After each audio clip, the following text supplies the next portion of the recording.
Hey everyone! Today, I'll show you how to create responsive design in Figma. First, we need to check if our constraints are well set. Select your frame and adjust its width to see if the constraints are working properly. We'll start with a desktop frame. Zoom out and adjust the frame width. If the elements don't resize as expected, the constraints are not set correctly. Let's fix that. Start with the header. We want the header to expand with the width of the container.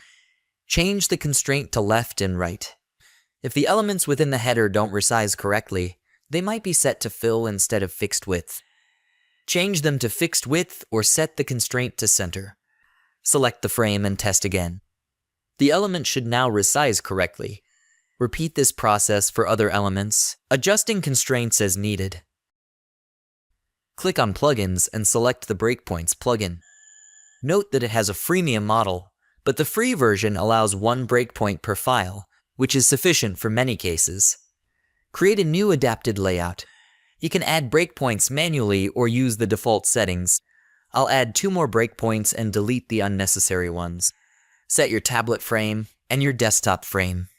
Select the plus icon to add breakpoints. Adjust their ranges to fit your design needs. Close the breakpoint settings and test the adapted layout by adjusting the width. The elements should now respond to the breakpoints. Thanks for watching. This video is part of a playlist with more Figma tips.